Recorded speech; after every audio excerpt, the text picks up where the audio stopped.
Moving into a new home is supposed to be a fresh start.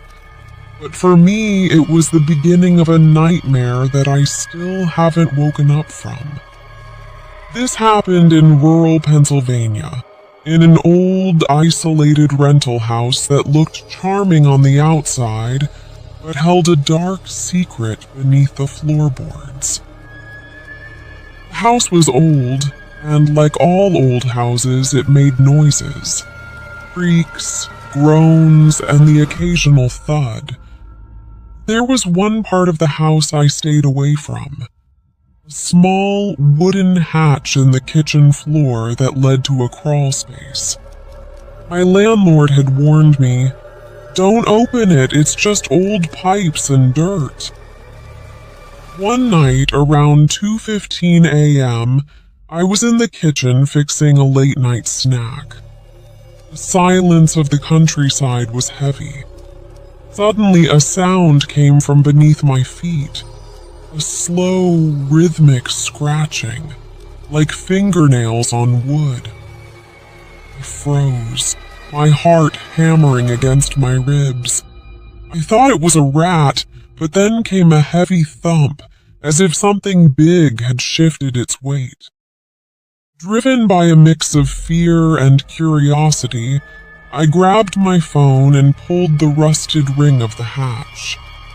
The smell that hit me was nauseating, like wet earth mixed with something rotting. I shone my flashlight into the darkness. At first I saw nothing but dust. Then my light caught something in the far corner. It was a man.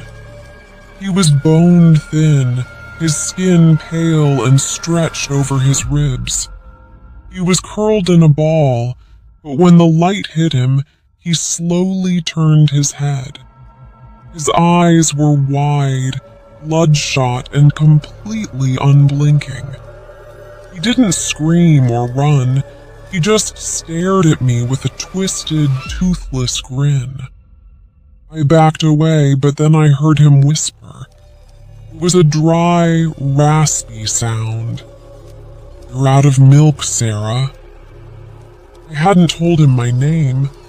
I lived alone. I realized then that he had been under there for weeks, watching my every move through the gaps in the floorboards. I ran out of that house and never looked back.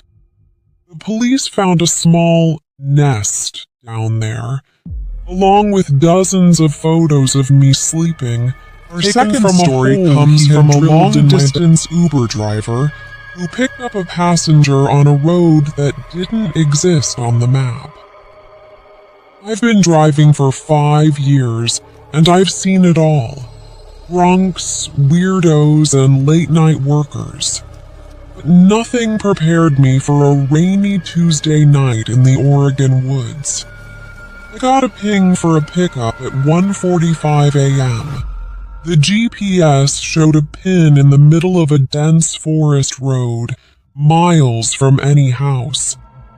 I almost canceled, but the surge price was too high to ignore. When I arrived, a woman was standing by the side of the road. She was wearing a white dress, completely soaked from the rain. She didn't have a bag. She didn't even have shoes. She just climbed into the back seat and whispered an address that was 2 hours away. As I drove, the car felt incredibly cold. I turned up the heater, but I could still see my own breath. I tried to make small talk. "Rough night for a walk, huh?" I said, looking in the rearview mirror. She didn't answer. She was just staring straight ahead, her long black hair covering her face. After an hour of silence, I noticed something in the mirror. Her reflection, it wasn't moving. My car was hitting bumps and I was turning the wheel, but she sat perfectly still, like a statue. Then I looked down at my dashboard. My GPS was spinning in circles. We were on a straight road, but the map said I was driving over a lake that had been dried up for 50 years. Terrified, I looked back at the woman. She had lifted her head. Her face was pale, and where her eyes should have been, there were only deep, empty sockets leaking black fluid. She opened her mouth to speak, but only the sound of static came out. I slammed on the brakes and turned around. The back seat was empty. The seat wasn't even wet.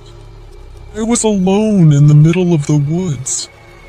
When I checked my app later, there was no record of the trip.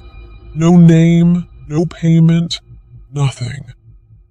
But when I got home and looked in my back seat, I found a single old rusted key sitting right where she had been sitting. Our final story tonight comes from a remote cabin in the woods of Montana. Sometimes the things we think are there to protect us are the very things we should be running from. My grandfather left me his old hunting cabin in his will. It was miles away from the nearest town, no cell service, no internet, just me, my dog Buster, and the towering pine trees. On the very first night, I noticed something strange. In the corner of the master bedroom, there was a life-sized wooden statue of a soldier. It was carved with incredible detail, right down to the desperate look in its eyes. I hated that thing. It felt like it was watching me. But it was too heavy to move, so I just threw a bedsheet over it and went to sleep. Around 3:30 a.m., I was woken up by Buster growling at the bedroom door. I turned on my lamp, and my heart stopped. The bedsheet was lying on the floor. The statue was gone. I grabbed my shotgun and slowly walked into the hallway. The floorboards groaned under my weight. I saw a shadow move at the end of the hall near the kitchen. I shouted, "Who's there?" No answer. Just the sound of heavy wooden footsteps. Clomp, clomp, clomp, retreating into the darkness. I searched the whole cabin. Every door was locked from the inside.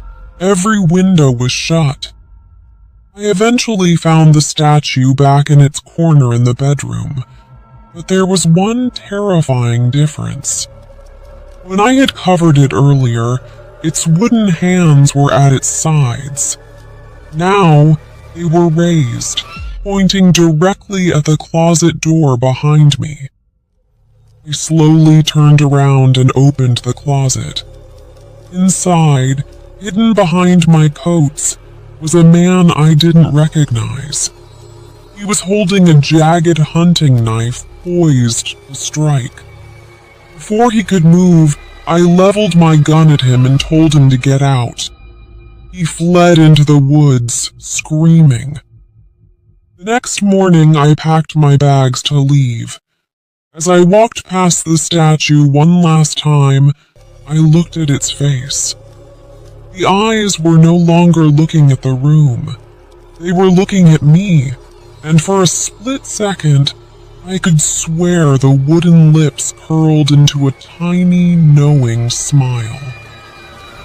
I left the cabin that day and never went back. Some say the soldier still